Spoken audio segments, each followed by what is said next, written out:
bonsoir. Donc, nous recevons aujourd'hui donc l'édition Sonatine et Super 8 en duo. Donc, je vais faire une toute petite présentation pour les gens qui nous regardent. Donc, Sonatine, alors, c'est une maison qui a été créée en 2008, 2006. 2006. Tiens, la page Wikipédia n'est pas bonne. En fait, c'était créé en 2006, on a commencé à publier en 2008. D'accord. Donc, du coup, vous avez, on le dit, relancé le thriller à l'américaine en France, avec des titres assez incroyables, comme on connaît aujourd'hui Seul le silence, Les apparences. On reviendra un peu sur toute la série de livres que vous avez lancés. Et donc, on reçoit aussi Fabrice Collin pour l'édition Super 8, qui, eux, sont une toute jeune maison d'édition, puisqu'il y a presque un an à peine que les premiers titres sont parus. Il y a un an tout juste. Ouais. Il y a un an tout juste, donc bon anniversaire. Et donc, Oui, c'est vrai, bon anniversaire à toi. Et donc, lui, sort des livres, on en parlera, qui sont assez durs à classer, et justement, qui sortent du cadre un peu classique, polar, science-fiction, littérature, et qui essayent de sortir un peu des sentiers battus. Donc, alors, si vous pouvez nous raconter un petit peu comment a démarré Sonatine, un peu comment vous vous êtes lancé dans une nouvelle maison d'édition. Comment on s'est lancé? Moi, je me suis lancé avec Arnaud Hofmarcher, que j'avais rencontré au Cherche Midi, éditeur chez lequel je travaillais de 2000 à 2006, en fait. Et l'idée de Sonatine est venue presque comme dans les Tontons Flingueurs, dans la scène de la cuisine. Après quelques verres de vodka avec Arnaud, le Cherche Midi, en fait, était en train d'être racheté par Editis. Et j'ai dit à Arnaud, pourquoi on ne monte pas une petite maison d'édition comme ça pour éditer ce qui nous plaît, en faisant ce qu'on fait toujours d'ailleurs depuis le début, c'est-à-dire une vingtaine de titres par an, et en éditant les livres qu'on aime. En fait, en plus, Arnaud, il a une phobie, j'ai envie de dire, c'est de découvrir des auteurs, des titres, des ouvrages jamais traduits, qui ont 10 ans, 15 ans, 20 ans, 30 ans, comme c'était le cas pour Au-delà du mal, par exemple. Parce que la phrase d'Arnaud récurrente, c'est que la bonne fiction n'a pas d'actualité. Mais il faut aussi des auteurs récurrents, parce qu'il faut aussi faire tourner une société avec une vingtaine de titres. Donc c'est né juste par envie, pour éditer juste les livres qu'on aime. Alors il y a beaucoup de romans, il y a beaucoup de polars, mais il y a aussi de la littérature générale, il y a aussi des livres de cinéma, il y a aussi des docs qui n'ont rien à voir avec le cinéma ni la musique. C'est purement de l'envie. Point. C'est au feeling et c'est à partir C'est du moment où surtout les pas un voilà. calcul, parce qu'on m'a posé la question, parce que dès que ça commence à briller, évidemment, les gens s'intéressent un peu au phénomène, j'ai envie de dire, mais on m'a posé la question au début de savoir qui on voulait concurrencer quand on a créé Sonatine. Et j'avais répondu qu'il faudrait vraiment être dingue pour lancer une maison d'édition en 2006 en disant qu'on va concurrencer Rivage ou La Série Noire ou d'autres. On voulait concurrencer personne, on avait juste envie d'éditer les livres qu'on aimait, point final. Et donc Léonore Dosier, qui est avec nous aussi, qui est la responsable commerciale, qui est avec nous qui est avec les éditions Sonatine depuis le début. Ah oui, heureusement d'ailleurs. Donc vous confirmez, vous, en tant que responsable commercial, qu'il n'y a aucun calcul, puisque c'est en effet des phrases qu'on a souvent entendues, de produits calibrés, enfin, c'est des choses que on a pu entendre un peu partout à un moment donné, où justement, quand ça a commencé à beaucoup et à très bien fonctionner, où moi j'ai connu une époque où le nouveau Sonatine arrivait, on ne réfléchissait pas, on en prenait une quinzaine et on le mettait sur table et ça fonctionnait très bien. Mais c'est plus le cas. C'est plus difficile aujourd'hui. On va en parler, mais c'est un peu plus difficile aujourd'hui. La pression, on en reparlera aussi, des nouveautés, le fait qu'aujourd'hui... voilà, on en reparlera un peu plus tard, justement. Bah non, mais depuis 2008, la chose, pour nous, de notre côté, la façon de travailler n'a pas changé. Et en fait, pour être très transparent sur la façon dont on travaille, au mois de mars-avril, Arnaud arrive avec... Arnaud et François nous donnent, nous, à l'équipe, déjà le programme de l'année. L'année suivante, qu'ils ont fait de leur côté. Donc il n'y a vraiment aucun calcul commercial dans le sens où éditorialement ils font leur cuisine de leur côté et après on voit comment on agence les choses, voilà, mais c'est fait vraiment d'un point de vue éditorial purement de leur côté, quoi. Voilà.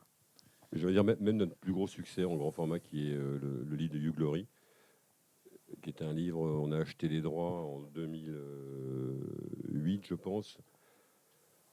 Hugh Glory l'avait écrit en si ma mémoire est bonne, 1995, je crois, Ouais, 13 ans avant, et personne n'avait jamais acheté les droits. Et en plus, enfin, je le raconte à chaque fois, mais je vais le répéter, c'est que moi, je regarde jamais la télévision, enfin, surtout les épisodes, les séries en VF, tout ça. Donc, un jour, j'ai vu par hasard 2 épisodes en DVD de Doctor House, en version originale, et je trouvais ça assez décalé par rapport à TF1, par rapport à leur programme lambda, j'ai envie de dire. Et j'ai demandé à Arnaud s'il avait déjà vu Doctor House, il m'a dit non, jamais. Et Arnaud, il fouille tout le temps partout. 5 minutes après, il m'a rappelé en me disant, mais tiens, c'est bizarre parce que Hugh Laurie, l'interprète de Doctor House, il a écrit un polar il y a 15 ans ou 13 ans qui n'a jamais été traduit en France. Il l'a commandé sur Amazon en... Désolé, hein, je parle d'Amazon. Il l'a commandé sur Amazon en VO. Il l'a lu en me disant, écoute, les dialogues sont vraiment géniaux. C'est un esprit très, très anglais, très décalé, etc. Je regarde si les droits sont libres. Si les droits sont libres, on fait une offre. Et je lui dis, oui, fais une offre si les droits sont libres. Les droits étaient libres, bien évidemment, parce que personne n'avait jamais acheté les droits depuis 13 ans, donc ça aurait été bizarre que dans la nuit, quelqu'un achète les droits, même s'il y a quelques agents qui font le coup parfois, parenthèse. Et donc, on a acheté les droits, on a fait traduire, et puis le miracle, c'est qu'on est sorti le mois de la diffusion de la 4e saison, et que c'est devenu un phénomène tout d'un coup incroyable, mais il n'y avait pas le moindre calcul. La preuve, c'est que je crois... Léonore pourra confirmer, je crois qu'on en a imprimé 10 000. On en a mis 8 000 en place. Ce n'était pas du tout dans le but d'en faire ce qu'on a fait à la fin, 280 000 exemplaires. Quoi. Donc il n'y avait strictement aucun calcul non plus de ce côté-là. Alors après, comme on n'est pas complètement débile, et que Hugh Laurie, c'est un nom qui ne parle pas forcément aux gens, moi venant du cinéma, j'ai été voir les gens d'Universal pour leur demander si on pouvait faire un partenariat pour pouvoir nous mettre le logo sur la couverture, etc., en échange de visibilité sur leur DVD. Mais c'est devenu un phénomène, mais qu'on n'a absolument pas cherché. Enfin, c'est devenu un phénomène vraiment. Je me rappelle le Salon du Livre en 2009, on était numéro 1 des ventes. On avait 1 an d'existence au niveau publication, et je me suis dit, c'est vraiment un miracle absolu tout ça. On avait 5 mm de table dans un coin. Oui, exact, oui. Et qui vous a coûté une fortune, puisque le salon du livre, voilà. On peut en reparler aussi. On peut parler de tout, si vous voulez. Non, donc, du coup, c'est vrai qu'après, les choses s'enchaînent quand même, puisque après, il y a des succès. Voilà, alors, vous avez fait une petite liste, en fait, des livres qu'on lancé, qu'on représentait la collection. Donc, moi, je vais pas les prendre dans un ordre quelconque. Je vais juste vous dire un peu mais voilà. Alors, moi, il y a celui-là qui est arrivé, donc La Religion, quand je l'ai vu arriver. D'abord, je suis allé le rechercher. On en parlait aussi au rayon littérature, puisqu'il avait été. Et moi, que Tim Willox, je l'avais connu chez Murder Inc. Pour des romans extraordinaires, d'une puissance et d'une noirceur incroyable, que j'avais passé ma vie libraire à essayer de vendre et que je continuais, qui n'était pas facile. Donc, c'est vrai que c'était pas un polar, c'est vrai que c'était un roman historique, mais est-ce que pour vous, il a sa place en roman noir? Parce que c'est une discussion qu'on a régulièrement entre nous. C'est Tim Willox, il est dans mon rayon en policier, parce qu'à un moment donné, j'ai juste dit, moi, j'allais le défendre. Et on en discutait avec Fabrice avant de commencer. C'est que moi, je suis allé le chercher parce que je savais que j'allais défendre le titre. Et que mes collègues en littérature, à un moment donné, devant la multiplication qui est encore pire que la mienne des titres, de temps en temps, on se bataille un peu pour savoir qui va défendre le titre. Mais moi, je l'ai mis en roman noir. Est-ce que pour vous, éditeur, à un moment donné, quand on fait en librairie un choix de le mettre dans tel ou tel rayon, ça vous, entre guillemets, pose un problème? Concernant Tim Willox et La Religion, ça n'a posé aucun problème parce qu'on a lu le livre et qu'on a trouvé absolument. C'est un chef-d'œuvre. Pour moi, c'est un chef-d'œuvre. Ouais. Enfin, on en a quelques-uns chez Sonatine, mais celui-là, en plus, Tim Willox, c'est quelqu'un, c'est un personnage déjà lui tout seul. Déjà, c'est un type adorable, avec un physique absolument hallucinant. Alors, le choix de rayon polar, rayon historique, ça se pose. Déjà, quand on achète les droits, c'est pas le problème qu'on se pose en premier. Pour nous, on a lu un chef-d'œuvre. Avant, il était édité l'Olivier, qui n'en voulait pas parce qu'ils trouvaient ça trop historique pour eux. C'est pour ça qu'on a récupéré ce livre et la suite, parce que c'est une trilogie. Le problème du rayon, honnêtement, ça ne se pose pas au début. Enfin, on ne se dit pas où est-ce qu'on va le mettre. C'est même un peu notre problème. Oui, c'est un peu notre problème, mais pour nous, on a simplement acheté les droits d'un roman qui fait de l'unanimité. Enfin, je sais qu'à la sortie de la suite, les 12 enfants de Paris, plein de gens ont découvert La Religion. Qui est là, ici aussi. Et tous les gens m'ont dit, tu avais raison, parce qu'il y a plein de gens qui sont un peu réticents au livre historique. Mais ils m'ont tous dit, mais c'est un livre absolument incroyable. Enfin, Tim Willock, c'est un conteur, quoi. Alors, je sais pas sur la quatrième de couverture si on le compare à Dumas ou je ne sais plus à qui, mais c'est pas loin d'être le cas, quoi. C'est pour moi un immense livre. Et ça permettra peut-être après à Fabrice de rebondir parce que c'est une question qu'on s'est Voilà. beaucoup posée sur Super 8. Alors, je vais revenir. Mais dès le C'était- départ, et ça montre bien par rapport à ce que vous disiez tout à l'heure, qu'on a un vrai problème avec le calcul marketing, c'est-à-dire qu'on ne réfléchit pas aux livres qu'on va publier en se disant qu'on va les mettre dans des cases. Et que Coupez pas après, on justement, réfléchit pas, hein, parce que sinon ça va faire bizarre. justement, la façon dont on travaille va pas du tout dans ce sens-là. Alors l'hyper-labellisation des livres et même au sein des rayons polars, l'hyper-catégorisation entre thriller psychologique, roman noir et tout ça, on n'y fait pas trop attention. On a qu'une seule collection qui n'est pas segmentée. Et en gros, les livres, on les laisse un peu comme ça. Ce qui s'est passé, c'est une histoire de libraire aussi. Parce que Tim Willock, effectivement, c'était un auteur qui était connu par les libraires polars. Et c'est un livre qui n'est pas du tout un polar, qui s'est retrouvé dans les rayons polars et il a été défendu par les libraires polars. Donc voilà, c'est un état de fait et c'est eux qui l'ont le mieux défendu et qui l'ont fait découvrir même à leurs collègues en fait. Et chez Super 8, c'est un peu la question, c'est-à-dire que c'est au moment où on a pensé la maison, d'une façon un peu peut-être folle et un peu ambitieuse, on s'est dit qu'on n'avait pas besoin de cases. Et du coup, c'est ce qui est parfois un peu difficile pour le départ, mais qui va faire que petit à petit, les libraires et les gens, les lecteurs, vont s'emparer de la collection et voir que ça déborde, mais c'est ça qui est bien aussi. C'est vrai que Super 8, c'est encore plus compliqué parce que, mine de rien, bon, voilà, que ce soit Au-delà du mal, que ce soit les apparences, on est vraiment dans le thriller avec la mécanique, puisque je recevais un auteur samedi qui disait que pour lui, le thriller, c'était Marin Lodin qui disait que le thriller n'est pas un genre littéraire, mais une boîte à outils. Et que les romans policiers, les romans noirs, enfin, chacun va utiliser à un moment donné ou autre. Il donne l'exemple de Caril Ferret, qui est un auteur de romans noirs qui utilise des trucs du thriller. Et là, sur Sonatine, quand nous, on a vu arriver, alors là, et pour l'instant, pour le coup, on est en général, on s'est vraiment posé, ouvert d'esprit, etc. Quand on s'est vraiment posé la question. Parce qu'à un moment donné, quand vous avez Les Déchirés ou cette histoire de zombies, c'est assez catégorisé en général. En plus, c'est vrai que dès qu'on touche à l'imaginaire, à la science-fiction, il y a une espèce de barrière que le polar a réussi à franchir depuis Rivage, depuis tout ça. La science-fiction reste encore, malheureusement, il y a encore ce mur qui est un peu dur et à faire tomber. Hein, voilà. C'est aussi notre boulot de libraire et votre boulot d'éditeur de les faire tomber, mais c'est vrai que c'est plus compliqué. Et ce qui est plus compliqué, je suis désolé, c'est que c'est les gens qui vont mettre dans des cases. C'est que pour la plupart des gens, enfin, Sonatine, c'est un éditeur de romans noirs ou de polar. C'est pas vrai. Nous, on édite de la fiction et pas que. Et pas que. Je parle enfin en dehors des livres de cinéma, des documents, cinéma, musique, tout ça, mais c'est de la fiction. Alors je vais laisser parler Fabrice, mais c'est exactement pareil. Peut-être que sur Super 8, enfin, on en parle souvent parce qu'on a senti qu'il y avait un petit souci de compréhension, mais en fait, Super 8, Fabrice va vous le raconter, mais le livre sans nom qu'on a publié, qui est complètement barré, en fait, ça aurait pu être le premier livre de Super 8, mais ça reste de la fiction. Fabrice, à toi. Oui, alors, le lancement de Super 8, on se disait que voilà, il y a des romans qui auraient certainement eu leur place auparavant chez Sonatine, mais au bout d'un moment, l'identité d'une maison se forge avec les livres qui sortent, et elle commence à être quand même plus ou moins identifiée, à tort ou à raison, mais à un moment, c'est comme ça.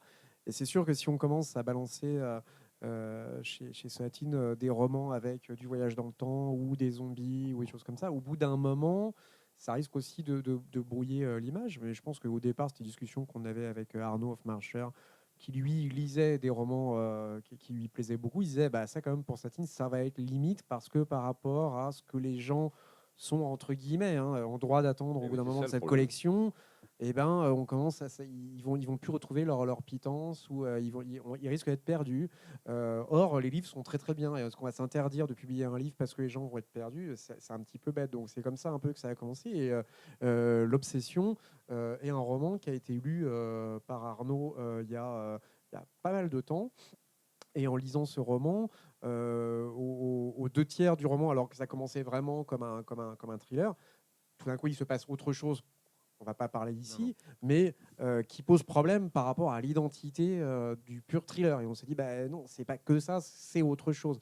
Et le lecteur pur et dur de thriller qui veut son thriller, là, il peut s'estimer, entre guillemets, lésé. Alors, nous, on trouve ça regrettable, je pense tous, parce en tant que lecteur, on ne réagit pas de cette façon-là. Moi, ça me dérange pas d'être surpris, parce que je ne suis pas un lecteur de cases. Mais le fait est que la librairie française est organisée de cette façon-là. Ah bah, on est obligé de respecter ça et de s'adapter à ça. Et puis, c'est vrai aussi qu'il y a des lecteurs qui veulent que du thriller ou que du polar. Donc, si on lui dit oui, mais thriller, mais avec zombie ou thriller après la fin du monde ou thriller apocalyptique, il y a des gens qui vont dire non, moi c'est juste thriller tout court. Donc c'est ce qui a amené aussi à la création de cette nouvelle maison qui se positionne un peu comme la petite sœur de Sonatine avec des éléments en plus, quoi. Voilà. Et à chaque fois qu'on se dit ça, c'est peut-être... C'est pas comme ça qu'on procède en vérité, mais il y a un certain nombre de livres qui auraient pu, en poussant un petit peu les murs de Sonatine, trouver leur place dans le catalogue. Il faut peut-être justement pas trop pousser ces murs à un moment et se dire on va faire autre chose, quoi. Parce que vous parlez du livre sans nom, on est complètement là-dedans. C'est-à-dire que, on va pas non plus tout dévoiler, mais c'est vrai que on dirait du Tarantino. D'ailleurs, beaucoup de gens, à un moment donné, il y avait une rumeur qui courait que c'était lui. Ou le prince Charles. Voilà. Il y a de la marge. Voilà. Et c'est vrai que, mais pour le coup, voilà, il a été bien accepté par le public de Thriller, justement, assez vite. C'est ce que vous avez dit tout à l'heure, c'est que je me répète un peu bêtement, mais c'est ce que je pense, donc je le dis, c'est que on reste dans la fiction. Donc après, comme le dit Fabrice, c'est pas nous qui mettons dans les cases, quoi. C'est vrai qu'en France, on a tendance à mettre vite les gens et les produits dans une certaine case, mais là, dans la littérature, ça nous plaît, on édite. Donc, comme l'a dit Fabrice aussi, il faut pas. On aurait peut-être choqué un peu, entre guillemets, des lecteurs de Sonatine qui sont plus axés vers des polars noirs, des thrillers psychologiques, des romans noirs, etc. D'où la création de votre maison pour pas trop les choquer, mais sinon, ça reste de la bonne fiction. Pour nous, en tout cas.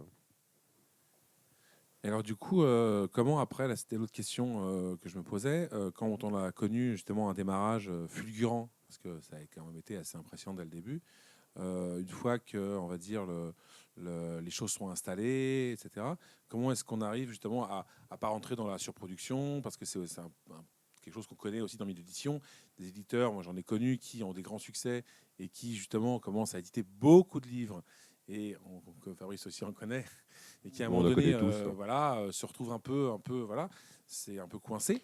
Mais comment on fait, c'est qu'on l'avait décidé avec Arnaud, comme j'ai dit au début de l'entretien, c'est que après cette scène de la cuisine des tontons flingueurs, un peu une bouteille de vodka, on s'est dit on fera jamais plus d'une vingtaine de titres par an, et on a continué à ne faire qu'une vingtaine de titres par an. D'abord parce que si on en fait plus, il faut être beaucoup plus. Sonatine, c'est une petite équipe, on est 7, ce qui est déjà pas mal. Comment on fait c'est de décider et de ne pas faire de la mise en place pour faire de la mise en place. Super 8, c'est 8 titres et voilà, on s'y tiendra. Et je pense que c'est aussi pas un devoir d'éditeur, mais je pense qu'on a tous aussi une responsabilité peut-être dans cette multiplication de titres. Je pense qu'il y a des gens qui seraient inspirés, qui seraient bien inspirés moi, je pense pareil, quoi. C'est-à-dire qu'à un moment, ça devient même une contrainte qui est intéressante. C'est-à-dire que justement, comme on a soit 20 titres, soit 8 titres, on se dit tout est important et ça vraiment ça oblige à se dire c'est une contrainte qu'on s'est auto-infligée presque. Mais voilà, on n'a pas. Il n'y a pas une envie non plus de faire 3000 bouquins. Il n'y a pas non plus 3000 bouquins qu'on a envie de faire par an. Peut-être que des fois, on va en laisser sur le côté pour les faire peut-être l'année d'après. Mais cette contrainte qu'on s'impose nous-mêmes, ça veut dire qu'elle coïncide aussi avec une exigence de qualité, parce qu'on se dit, on fait que cela, donc on a intérêt à pas se planter sur ce qu'on fait et à pouvoir assumer chaque choix. L'éditeur que vous avez en tête, peu importe le nom, mais c'est vrai qu'au bout d'un moment, les gens savent même plus eux-mêmes ce qu'ils publient. C'est-à-dire qu'ils publient tellement de trucs. Il y a cette espèce de fuite en avant pour faire de la trésorerie. Et après, on n'assume plus tous les titres. Moi, je trouve que c'est très embêtant. C'est pas comme ça que je conçois le métier, quoi. L'autre chose, en tout cas, pourquoi on a maintenu ce rythme de publication, c'est que monter une maison d'édition, c'est formidable. Tout d'un coup, on monte une maison d'édition, on a son petit cabis, on est éditeur, etc. Le problème, c'est qu'un an après, surtout avec le succès qui vient, c'est qu'on est gérant d'entreprise. Et là, ça devient autre chose. Donc, l'idée de se dire qu'on va faire 50 livres par an pour faire de la trésorerie, ça n'a strictement aucun intérêt. Et en plus, c'est du temps en plus perdu pour pas le meilleur du métier, j'ai envie de dire. Et puis après, c'est un vrai engagement aussi, parce que quand on a des succès énormes et fulgurants ou des vrais best-sellers, il faut aussi assumer l'année d'après, bah, où il n'y a pas de best-seller, que bah, voilà, on se serre un peu plus la ceinture, on fait un peu plus attention, et on ne va pas essayer de compenser. C'est-à-dire que... et ça, c'est quand même une astreinte. C'est quand même... voilà, et on se garde cette ligne droite devant nous, et vraiment, on essaye de pas varier, même si parfois c'est un peu plus difficile, c'est normal. Voilà. Sauf qu'en plus, pour moi, je ne vais pas rentrer dans les débats numériques, Amazon, etc., etc. Pour moi, un des vrais problèmes de l'édition, un des seuls problèmes de l'édition, c'est la surproduction. Donc, c'est pas... j'ai vu plein de sujets il y a 1 ou 2 ans ou 3 ans, je ne me rappelle plus, peu importe, sur le numérique est en train de tuer l'édition. Mais en France, en tout cas, c'est absolument pas le cas. Donc les gens sont très mal informés. Le vrai problème, c'est la surproduction. Il y a trop de bouquins. Comme le disait Fabrice tout à l'heure, tout ça, c'est un problème de trésorerie de mise en place pour payer les loyers des mois qui arrivent. Mais c'est pas un bon calcul. Et c'est le seul problème de l'édition pour moi. C'est pas le reste. D'un autre côté, c'est vrai que là, on en parlait, je recevais un autre éditeur la semaine dernière. Tout le monde le sait et personne ne on en fait rien parlait. depuis 10 ans. Mais d'un autre côté, Sauf moi qui ai commencé, on en parlait il y a une quinzaine d'années, avec beaucoup moins de titres. D'un autre côté, il n'y a jamais eu autant de bons livres d'édités. Parce que c'est ça aussi. Alors évidemment que dans le tas, il y en a qui vont dire que celui-là, il n'aura pas mérité de... Bon, et encore, voilà. Mais le pourcentage de très bons livres par rapport aux... Je sais pas, je crois qu'il y a 60 000 nouveautés par an, tout confondu, par an. C'est quoi le pourcentage? C'est 0,000. Mais je pense aussi qu'il y a il y a un moment, il y a une espèce de courbe symptomatique et on atteint un palier. C'est-à-dire que dès qu'un secteur commence à être florissant ou dit en croissance, ce qui a été le cas de la BD, ce qui a été le cas de la littérature jeunesse, tout le monde a tendance à s'engouffrer. Et on voit bien qu'à un moment, ça bloque quand même. C'est-à-dire que tout simplement, le nombre de lecteurs, il n'y a pas vraiment de raison qu'il augmente, sauf s'il y a une démographie galopante. Mais enfin, bon, globalement, il va être stable.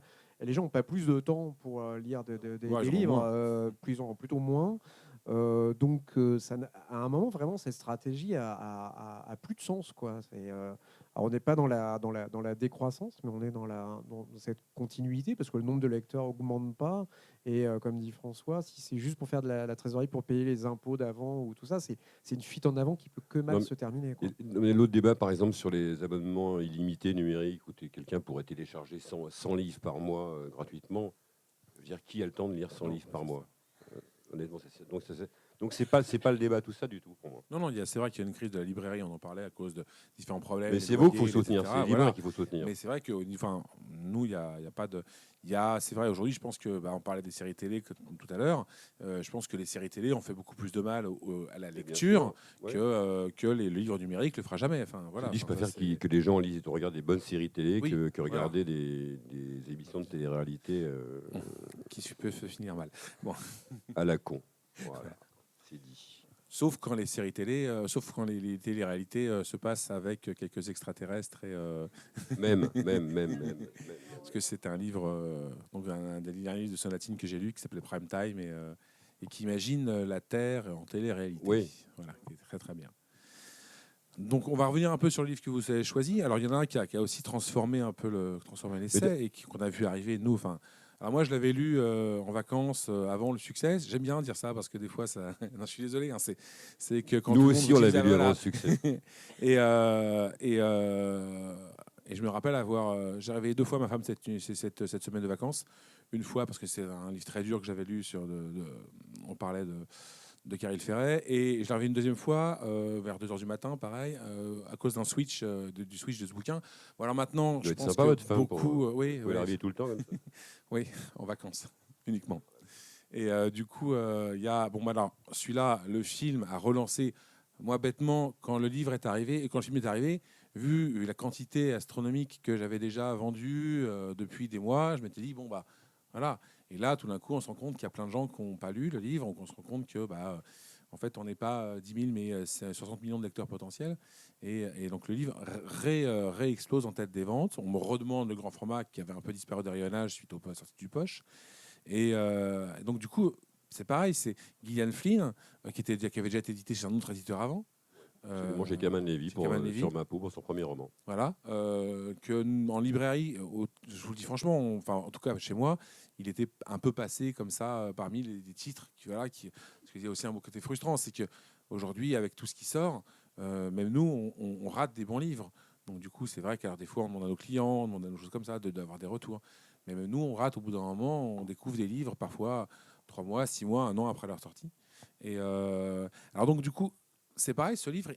C'est quoi? C'est vous l'avez? Il est arrivé dans la boîte aux lettres. Il est. Non, il est arrivé parce que Non, c'était. non, nous d'abord voilà. on a publié les lieux sombres, Qui sort d'ailleurs en film bientôt, qui je sort crois. au cinéma sous le titre de Dark Places. C'était son deuxième Qui est roman. sorti là. Qui est sorti là. Qui est sorti, qui est sorti le mercredi dernier. Et en fait, donc nous on a édité Les Lieux Sombres, qui est son deuxième roman. Et puis enfin, sans rentrer dans le détail, c'est pas des combines, mais l'édition fait que quand on achète les droits d'un livre à un agent américain ou un agent français qui représente un auteur américain ou anglais ou peu importe, généralement on achète un titre dont on a lu quelques pages ou entièrement ou pas forcément, et nous demande d'acheter un autre titre derrière ou 2 autres dont on sait strictement rien par contre. Donc nous on avait acheté Les Lieux Sombres et le roman à venir. Et on en fait pareil pour les 2 autres à venir dont on n'a pas lu une ligne encore. Et le roman à venir après Les Lieux Sombres, ça a été Les Apparences, donc qui était sous le titre Gone Girl, le titre anglais, qui était un véritable carton aux États-Unis, bien avant le film. Et ça a été pareil en France, parce que alors là, on est dans le thriller psychologique. On n'est pas dans le roman noir, ni dans le thriller gore, etc. Mais Gillian Flynn, pour moi, est un des plus grands auteurs de thriller psychologique. Parce qu'elle rentre dans la tête des gens. Enfin, on s'identifie tout de suite. Oui, très. Là, en plus, ça parle du couple. Ça parle Je quand même disais, à tout le monde. je le vendais en disant alors il est très bien ce livre. Par contre, j'espère que vous n'avez pas de problème de couple. Parce que sinon, il ne faut pas le lire. Oui, alors et puis on achète sans avoir lu le prochain quand on est vraiment sûr qu'on tient un auteur. Et ce qui était sûr avec Gillian Flynn, c'est que rien qu'en lisant Sur ma peau, qu'on avait lu chez Kaman Levy, on savait que là, il y avait un auteur en puissance, que ça s'améliorait déjà avec le deuxième et qu'elle pouvait qu'exploser. On ne pensait pas que ça exploserait à ce point-là. Et encore en France, c'est un vrai phénomène, mais aux États-Unis, c'est comme si elle avait créé un précédent, un espèce de genre où tous les livres, tous les thrillers qui sortent aux États-Unis doivent être comparés à celui-là dans une espèce d'échelle. Sur les tables de librairie, moi j'étais au Canada il y a quelques mois, il y a les livres comme Gone Girl, c'est un titre de table, quoi. Donc C'est c'est devenu un label, Gone Girl. Voilà, c'est devenu un étalon. Pour avoir une idée des chiffres, là-bas, ils ont vendu 2 millions d'exemplaires, ce qui est absolument colossal. Hein. Oui, après arrive ce qu'on appelle dans l'industrie pharmaceutique les MeToo. C'est-à-dire qu'on commence à voir après arriver les coms et les ersatz. Et là, on n'est plus dans. Enfin, on en discutait, je vous dis, avec l'éditeur Galmaster qu'on a reçu la semaine dernière. Là, on n'est plus dans l'édition, on est dans l'industrie. Après, voilà, ça. On est dans le marketing, dans le calcul. Marketing, on est dans le calcul. Voilà. Alors, tout ce qu'on ne fait pas. Maintenant, je vais un peu passer la parole à Fabrice. Donc, du coup, ça, c'était le premier. On vient d'en parler. Ouais. Alors, celui-là, ça a été pour nous, enfin en tout cas pour mon collègue de la science-fiction et moi, un vrai souci. Parce que c'est purement un roman noir tel que moi je peux les adorer, avec des junkies, voilà, tout ça. Et d'un côté, il y a les zombies, ce qui moi peut me bloquer, par exemple, mais lui il adore. Donc du coup, on avait chacun notre truc et en fait, ce qu'on a fait, c'est qu'on a triché, on l'a mis sur les 2 tables. Voilà.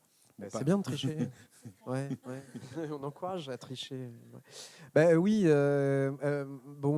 on reçoit les romans pareil, qui sont envoyés par des agents, des choses comme ça. Et c'est vrai que roman de zombies, on y va vraiment à reculons, hein, pour être honnête.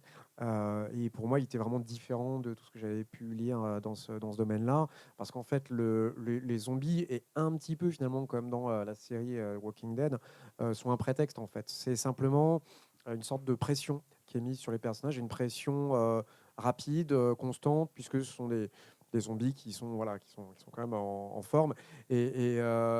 Vous sortez dans la rue, ils sont là et il faut courir tout le temps. Donc c'est une espèce de pression insupportable qui est mise sur les personnages en temps réel, en permanence. Et c'est ça qui nous a plu dans ce livre, parce qu'en fait, ce qui fait la force de ce roman, je veux dire, les zombies, c'est toujours un petit peu la même chose. Là, c'est les personnages, qui ils sont, qu'est-ce qu'ils font. Voilà. Et là, ce qui est intéressant dans ce livre, c'est cette espèce de renversement de perspective de personnages qui sont dans la vie de tous les jours des losers, des perdants, des gens qui presque pas leur place parce que ils sont des toxicomanes et ils sont presque vus par le commun des mortels comme eux-mêmes des zombies. On peut dire ça des fois au sens figuré, dire à quelqu'un c'est un vrai zombie, c'est une épave, etc. Bon. Et eux, ils sont ça. Et en fait, le pitch du livre, c'est que le fait qu'ils soient drogués les immunise contre cette espèce de virus zombie. Donc à partir du moment où tous les gens se transforment en zombies, la Terre entière est contaminée, sauf eux. Donc c'est ce retournement de perspective moi, que je trouve très, très original et très intéressant, et surtout qui place les personnages dans une position tout à fait inédite, parce qu'ils se disent qu'est-ce que je fais de ma vie maintenant, mon existence a une importance. Je suis plus le paria, je suis plus celui qui est relégué à la frontière de la société. La société, c'est moi maintenant, il n'y a plus que nous, quoi. Qu'est-ce qu'on fait de ça? Est-ce que c'est une nouvelle chance? Est-ce que c'est une énième malédiction? Est-ce que quelque part, c'est une hallucination? Voilà. Donc c'est ça le point de départ du livre, et c'est ce qui nous a profondément plu là-dedans. Donc ce n'est pas vraiment un roman de zombies. Nous, ce qui nous a inspiré, c'est le fait que la série Walking Dead, justement, ait une audience considérable qui excède de loin l'audience habituelle des films de zombies, par exemple, qui pendant longtemps ont été considérés comme un truc de geek, de garçons un petit peu acnéiques, qui regardent ça en gloussant dans une cave, quoi. On voit bien que maintenant, il y a des femmes qui regardent Walking Dead, il y a des gens d'un certain âge. C'est pas les zombies sont vraiment un prétexte qui forme un contexte particulier dans lequel les personnages vont pouvoir s'épanouir, vont pouvoir se révéler, parce qu'on se révèle en tant que personne souvent dans les situations de crise. Là, c'est une espèce de situation de guerre permanente, quoi. C'est le premier qui avait fait ça, c'était Max Brooks, où en effet, où le bouquin avait qui avait transformé un peu le boulevard. Et à chaque fois dans il a revitalisé. Et en fait, en effet, le problème de zombies, en général, c'est vrai, et c'est là que c'est intéressant, c'est que c'est intéressant quand ça devient un prétexte, comme dans Walking Dead, etc. Comme Anne Rice avait revitalisé les vampires, en disant c'est pas juste des gens qui sucent le sang des mortels, quoi. Ah, il y a de l'eau partout. Oui. Bon, c'est pas bonjour. Je voulais faire une petite remarque sur le côté cuisine de Salatine quand Fabrice disait que les livres nous arrivent par des agents. On a une particularité par rapport ça c'est grâce au talent d'Arnaud, c'est qu'en fait la plupart des agents, on les contacte, on leur demande s'ils veulent bien nous vendre des droits de certains livres. Et c'est tellement spécial dans ce sens-là que parfois les agents contactaient Arnaud, ne savaient même pas qu'ils avaient les droits de certains livres qu'on voulait acheter. Ah oui. Donc c'est pas les agents. Enfin, on a aussi acheté des droits parce qu'on a proposé des ouvrages, mais la plupart qu'on a achetés, c'est nous qui avons demandé en fait si les droits étaient libres.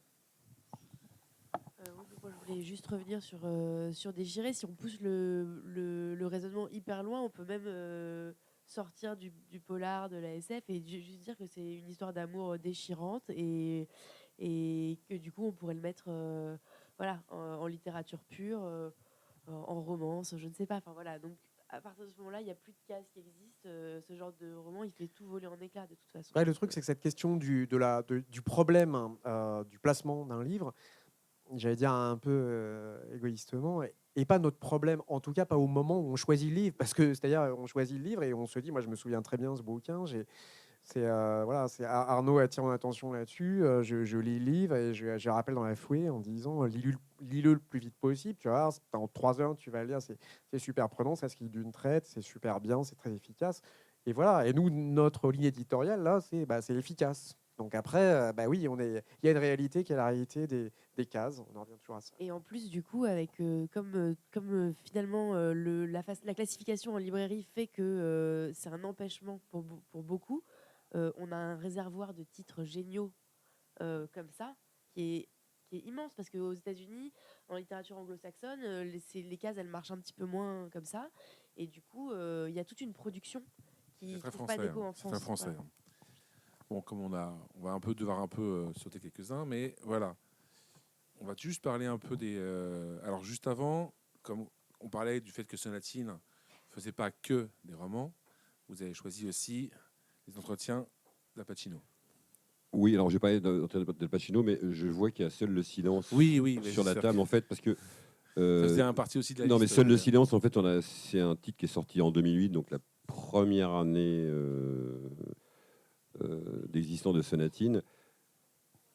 Et grâce à ce titre, qui est un roman noir, qui n'est pas un polar, qui n'est pas un thriller psychologique, etc., mais ce titre a ramené des gens qui ne lisaient plus de polar, puis qui en avaient marre de lire un peu chaque fois la même chose.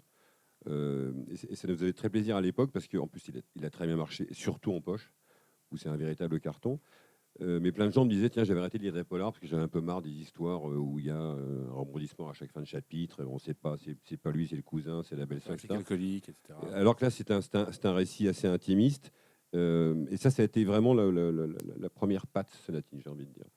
Après, Al Pacino, pourquoi je l'ai choisi? Parce que c'est un livre d'entretien qui se déroule entre 1980 et 2006. Le livre, on l'a édité en 2008, donc c'est 26 ans de la vie d'Al Pacino. Laurence Grobel l'a rencontré en gros 7 fois. Et donc c'est 26 ans de la vie de cet acteur que moi j'adore personnellement et qui ne parle pas du tout de Scarface. Enfin, il en parle même parce que c'est fait partie de sa vie, mais il ne parle pas que de Scarface et du parrain. Il parle de sa famille, il parle de l'Italie, il parle de l'alcool, il parle des femmes, il parle du théâtre, il parle de Flaubert. Et je trouve que tout ce qu'il dit est absolument poignant, quoi. C'est pas du tout quand on lit ces textes, enfin ces entretiens, on se dit mais c'est vraiment Pacino qui parle là, parce que c'est tellement loin du personnage qu'on imagine. On rentre une fois dans les cases, Pacino pour la plupart des gens c'est Scarface, point final, mais c'est pas ça. Il parle vraiment de théâtre, de plein d'autres choses, et c'est un texte que je trouve absolument génial. Oui. Vous êtes dans les entretiens, je crois que vous éditez Terry Gilliam, bientôt Thierry aussi. Gilliam à venir, Très oui. attendu, Puis hein, dans le donc, côté cinéma, on édite des entretiens de Scorsese et de Tim Burton aussi. Ouais. Donc il y a aussi, j'en parle un petit peu, il y a ce bouquin, Shane Stevens, Au-delà du mal. Donc c'est pareil. C'est Ça fait partie de ce que je disais tout à l'heure aussi, des grands kiffs d'Arnaud, c'est de découvrir des romans comme ça, J'ai du mal à le jamais finir, édités en France. J'ai du mal à le finir, moi. C'est très noir. Parce que c'est un roman qui a été écrit en 79 de mémoire. Et c'est vrai que moi, quand je l'ai lu, le premier choc de lecture, moi j'ai lu beaucoup de polars. Je ne vais pas revenir sur Simenon qui a bercé mon enfance, mais le premier choc de polar un peu nouveau dans lequel on rentrait un peu dans le vif du sujet, j'ai envie de dire, c'était Nécropolis d'Herbert Lieberman. Et ça, quand j'ai lu ça, j'ai eu pratiquement le même choc, quoi, 30 ans après, quoi. C'est un roman noir exceptionnel, très... Shane Stevens, à l'époque, il avait un œil assez incroyable parce qu'il commence à parler des relations entre les politiques, les journalistes, tout ça en suivant l'itinéraire d'un serial killer absolument monstrueux, mais il y a une écriture, il y a une force absolument... pour moi, c'est un des plus grands romans noirs jamais écrits, en tout cas. De loin.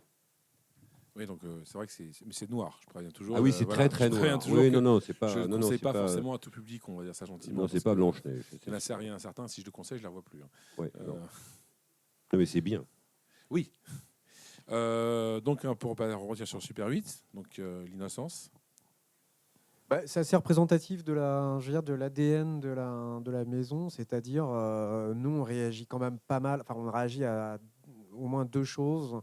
L'une étant le pitch, enfin l'argument de départ, qui est généralement assez cinématographique, c'est-à-dire cette tradition un peu hollywoodienne de pouvoir résumer en 2-3 lignes une histoire et que tout de suite ça donne envie.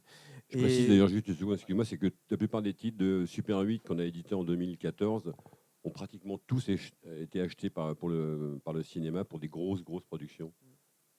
Et voilà, bah, le choix, il se fait vraiment à la lecture. Il n'y a pas vraiment d'autres critères que ça. Quand on est deux ou trois parfois à choisir, et quand les trois sont conquis, bah, on le fait sans se poser d'autres questions, sans se poser notamment la question, parce qu'il faut quand même le préciser aussi, que pour la plupart, ce sont des premiers romans, très souvent. Et ça, on est aussi assez fiers de ça, et on le revendique. Il y a vraiment des voix, des auteurs qui ont une trentaine, une quarantaine d'années, et dont on espère qu'on va voir les suivre longtemps et qui sont à l'orée d'une carrière. Parce que pour des premiers romans, la plupart sont vraiment remarquables. On a peine à croire que c'est des premiers romans. L'argument de l'innocence, c'est simplement l'histoire d'un petit garçon qui est à Central Park, qui a un ami imaginaire. Ça arrive assez souvent. Il dit maman, je joue avec machin, est-ce qu'on peut le ramener à la maison? Alors la mère joue le jeu au début, enfin, c'est ce qu'on se dit. En vérité, l'originalité profonde du livre, c'est que l'histoire est racontée par l'ami imaginaire. Voilà. Quand vous dites que c'est des premiers romans, c'est aussi, je vais pas du tout pleurer dans les chaumières, mais évidemment, c'est des livres qui sont lus généralement en anglais, parce que la plupart des titres sont anglo-saxons chez nous. Donc, il veut dire acheter les droits, faire traduire, etc. Donc, c'est pas, moi qui viens du cinéma, je vais faire un parallèle juste 2 secondes. C'est un risque pour l'éditeur à chaque fois. Les producteurs de cinéma, maintenant, c'est pas eux qui payent. C'est les chaînes de télé, etc. Mais c'est pas nous, l'éditeur prend encore un risque qui n'est pas évidemment le même que pour un film. Mais le risque de la valoir, de la traduction, de l'impression des livres, etc., c'est un risque qu'on prend seul.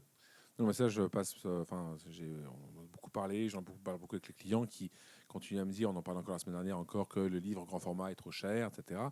Oui, je rappelle tout ça à chaque fois, le coût de traduction, etc. Donc, certains livres sont trop chers. Oui, ça. Pas chez Chanel. Mais du coup, il y a un vrai. Il y a un vrai travail qui est derrière. Il y a un vrai travail qui est fait derrière. Et ça, c'est vrai que c'est aussi les raisons de ces entretiens aussi. C'est pour expliquer aux clients quand même qu'il y a un travail derrière pour chaque titre, pour chaque et c'est pas juste pour payer le libraire. Enfin voilà quoi. Il y a tout. Non, mais moi, ça me dérange pas du tout de parler. Si vous voulez qu'on parle économie du livre, je peux en parler 2 minutes. Moi, hein, je mais donne juste cette mais phrase. quand les gens, si les gens croient qu'un livre vendu 21 €, il y a 21 € qui reviennent à l'éditeur, c'est totalement faux. Il y en a un peu moins de la moitié. Sur lequel il faut payer les droits d'auteur, etc., etc. Donc c'est pas. C'est San Antonio qui, il y a des années, on lui parlait déjà à l'époque du prix du livre. Et il avait dit une phrase du coup que je reprends régulièrement parce qu'elle a toujours pas changé. Le poche, ça équivaut à un jambon beurre plus boisson plus dessert dans une. Voilà, vous pouvez y aller, c'est 8,59 €. Aller à la pomme de pain, c'est le prix là. Le prix d'un grand format, il disait, c'est le prix d'un bon restaurant, c'est-à-dire 22, 23 €, et c'est toujours le cas. Et le prix d'un beau livre, entre 30 et 50 € d'un grand restaurant. Donc, il disait ça en 90. Aujourd'hui, on est 20 ans plus tard, 30 ans plus tard, et c'est toujours le cas. Le prix du livre n'a pas vraiment beaucoup changé. Oui, enfin, les gens ne couinent pas quand ils achètent des paires de Nike à 120 € ou des jeans, pareil. Enfin, donc c'est vraiment Fabrice, une. t'énerve pas, Fabrice. T'es sûr qu'il va t'énerver, Fabrice. Non, mais c'est une question d'appréciation. C'est sûr que quand on. Et que c'est comme tout, si vous lisez un livre, que vous avez payé 24 € et que vous arrêtez au bout de 30 pages parce que vous trouvez que c'est de la merde, effectivement, vous êtes floué de 24 €. Mais bon, ça, c'est la vie, c'est le commerce aussi. Mais si vous achetez La Religion qui doit valoir. Je connais pas les prix par cœur, je suis désolé. Hein, mais 22, 23 ouais. Là, vous en avez pour. Voilà. C'est quelques heures. Hein, c'est moins cher qu'un film, en fait. Beaucoup moins cher, oui. Parce que pour le coup, une page de cinéma à 11 €, moi, je trouve ça très très cher. Mais un livre qui va vous prendre, vous allez lire en 15 heures, ou je ne sais pas combien de temps il faut pour lire La Religion, avec un peu plus, des fois. C'est pas. Après, bon, on peut discuter les prix, hein, mais. On va juste discuter vite fait des 2 nouveautés. Enfin, j'ai pris 2 nouveautés qui sont sorties parce qu'il y en avait une de plus. Donc, celui-là qui illustre l'affiche de l'événement d'aujourd'hui. Voilà. Donc, je vous laisse en parler. Les réponses, c'est un roman qui est exactement ce qui nous plaît chez Sonatine. C'est l'ADN Sonatine, ça. C'est de prendre. Donc là, c'est un premier roman. Donc voilà, on s'engage avec cette auteure Elizabeth Little qui a pour nous une vraie originalité.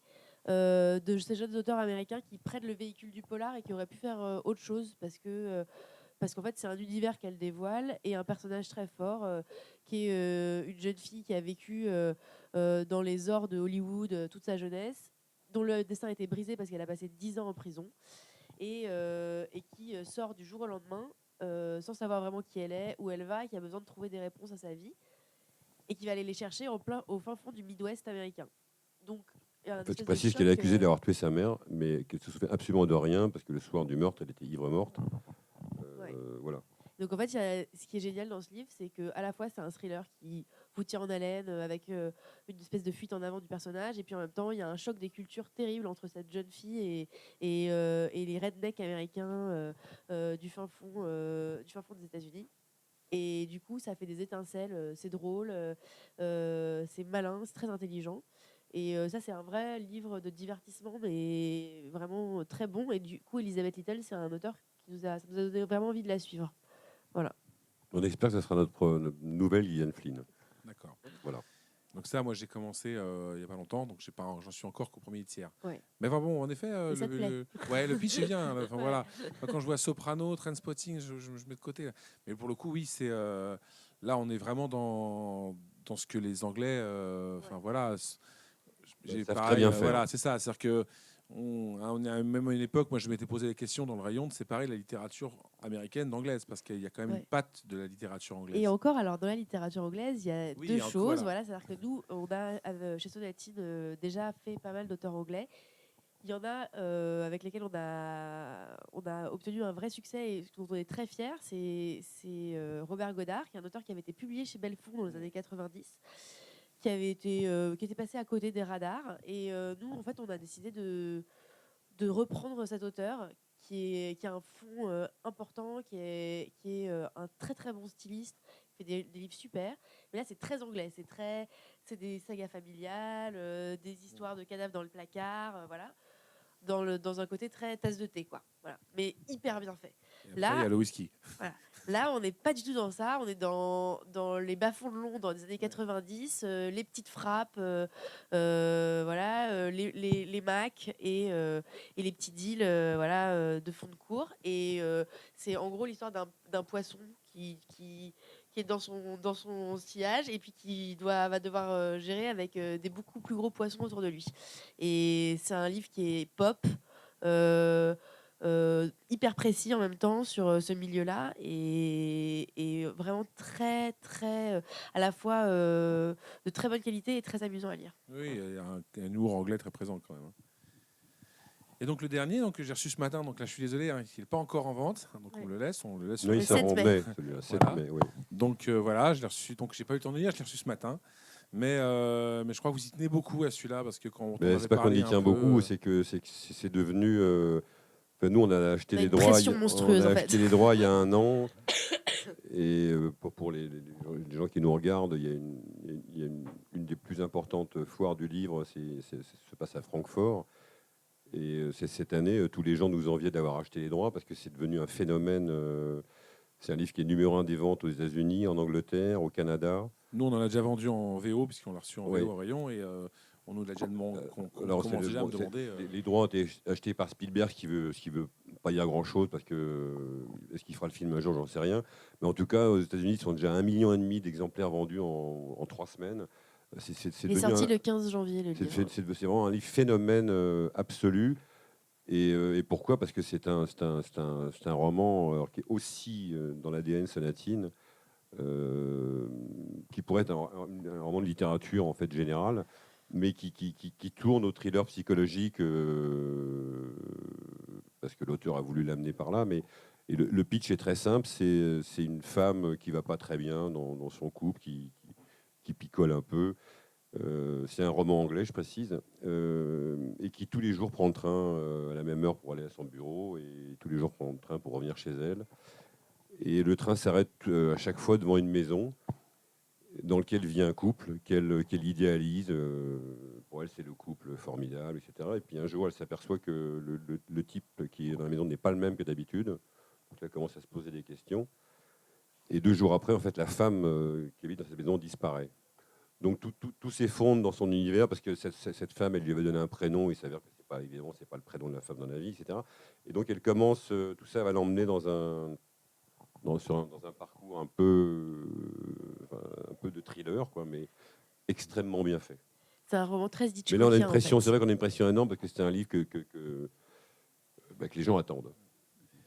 Et alors, je ne l'ai pas encore reçu, mais je sais qu'il y a un livre chez Super 8 qui va bientôt arriver, moi, qui m'intéresse beaucoup. Parce que justement, c'est partie de ces titres où la littérature, le rayon littérature et moi, on s'attend un peu au tournant pour savoir, d'abord pour le lire et pour savoir qui va le défendre. C'est ce polar, alors j'ai oublié le titre, excuse-moi, c'est le polar apocalyptique qui se situe... Une pluie sans fin. Une pluie sans fin, voilà, c'est ça. Donc, quand la présentation qu'on avait faite en début d'année m'avait beaucoup attiré, et c'est vrai que là, du coup, on l'attend un peu. Alors, tu peux nous en parler un petit peu? Bah, ça fait partie de nos. Alors, moi, personnellement, je le placerai en littérature générale. C'est un livre qui est très bien écrit. C'est vraiment une très belle langue. C'est vrai qu'il y a un parallèle un peu récurrent qui fait plutôt plaisir, mais avec La Route de McCarthy, une écriture comme ça assez sèche. Et c'est un petit peu le même genre d'univers. On est dans un univers pré-post-apocalyptique, c'est un peu compliqué, mais disons qu'il y a une zone au sud des États-Unis qui est ravagée de façon tellement récurrente par des catastrophes naturelles, ouragans, inondations et autres, que le gouvernement a carrément fermé, a créé une espèce de mur, et tout ce qui se trouve au-dessous de ce mur géographiquement. C'est une espèce de no man's land où les gens peuvent rester si ça les amuse, mais vraiment à leur risque et péril.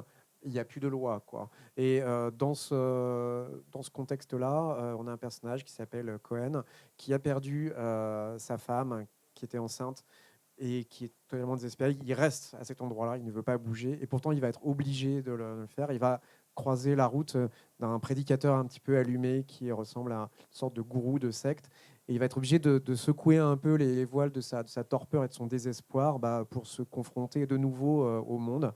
Et voilà, c'est un livre à la fois poignant, c'est aussi un page turner, il se passe vraiment des choses.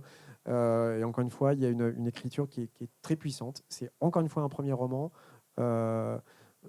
Voilà, moi je ne veux pas du tout faire de pub pour Amazon. C'est vrai qu'on regarde souvent, nous, les commentaires, notamment sur les sites amazon.com. C'est assez intéressant de voir un petit peu comment les gens, quelques mois auparavant, reçoivent ce livre-là. Et là, c'est vraiment des commentaires élogieux, voire dithyrambiques, qui convoquent pas mal de noms de la littérature générale, dont Faulkner, etc., dans une tradition de littérature sudiste, à la fois rugueuse, avec des sentiments. Enfin, c'est vraiment un livre convulsif, quoi. C'est très, très fort. Bon, merci. On va passer au débat. Alors, si débat il y a, si questions il y a t-il des questions dans le public? Samuel, non, t'as rien à dire? Bon, on va s'arrêter là. Eh bien, en tout cas, merci beaucoup d'être venu ce soir. Merci à vous. Eh bien, merci beaucoup. On peut continuer. On souhaitera un prochain bon anniversaire bientôt, donc l'année prochaine. Et puis, on verra la maison super vite grandir. Et avec Sonatine, je pense que là, maintenant, vous êtes bien parti. J'espère. Je fais un petit bisou.